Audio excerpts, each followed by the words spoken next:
لوگوں حسین سے پیار کرنے والوں کو ایک پیغام حسین دے گئے، کربلا کی وادی میں ایک پیغام دے گئے، مجھ سے پیار کرنے والوں، جس سے پیار کیا جائے، باپ بیٹے سے پیار کرتا ہے تو بیٹے کی پسندیدگی دیکھتا ہے، میرے بیٹے کو کیا پسند ہے، وہ بازار میں جائے تو وہی چیز لاتا ہے جو بیٹے کو پسند ہے۔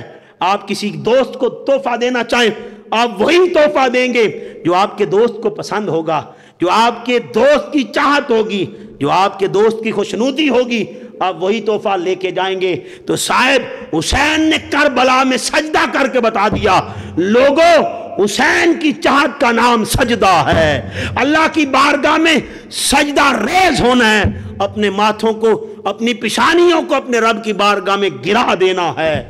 حسینیت اور منشاء حسین یہ ہے کہ تم ہر اطراف سے ہٹ کر اللہ کی بارگاہ میں اپنے آپ کو پیش کر دو، یہی حسینیت ہے۔ اگر حسن چاہتے ہو تو اپنے آپ کو سجدوں سے لبریز کیجئے۔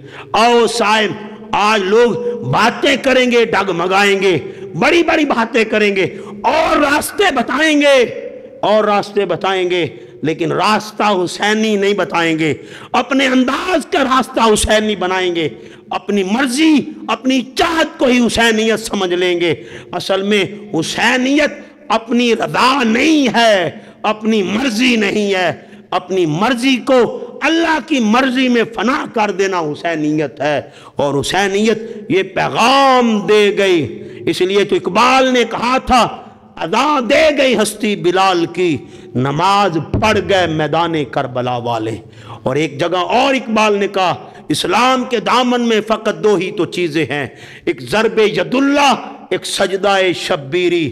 اسلام کے دامن میں جو دو چیزیں ہیں، ایک باپ کی ضرب ہے، ایک باپ کی ضرب ہے، اور ایک بیٹے کا سجدہ ہے۔ یہ آج ہم یاد کر لیں، اس سجدے کی طرف دھیان کر لیں۔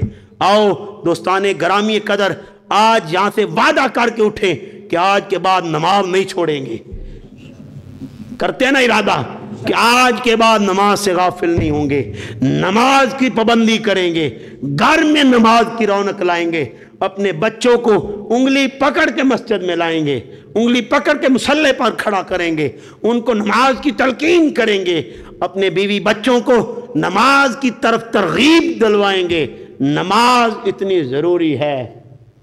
آؤ دوستان گرامی قدر، جس طرح جسم کو روح کی ضرورت ہے، روح نکل جائے تو جسم بیکار ہے، مردہ جسم ہو جاتا ہے، تو آؤ نماز جسم میں روح کی مانند ہے، جب روح باقی نہ ہو تو جسم مردہ ہے۔ اس لیے اللہ نے کہا، کتنے ایسے لوگ ہیں جو کھا رہے ہیں، پی رہے ہیں، سن رہے ہیں، جواب دے رہے ہیں، لیکن اللہ کے ہاں مردہ ہیں۔ آؤ صاحب، زندہ وہی ہے جو دم غافل سوئی دم کافر، مرشد پڑھایا ہو، سنیا سخن گئیاں کھلکھی، اساں چت مولا واللایا ہو۔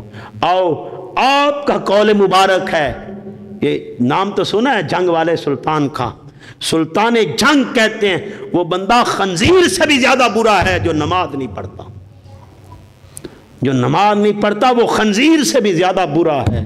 آؤ صاحب، ہم کس طرف جائیں، کس کے پیغام کو لیں؟ پیغام اور کسی کا کام نہیں آئے گا، پیغام مصطفیٰ ہمارے لیے مشعل راہ ہے۔ آج ہم ارادہ کر کے جائیں، نماز کی پابندی کریں گے نا؟ اللہ پاک مجھے، آپ کو، ہم سب کو نماز کی توفیق نصیب فرمائے۔ وآخر دعواہم الحمدللہ۔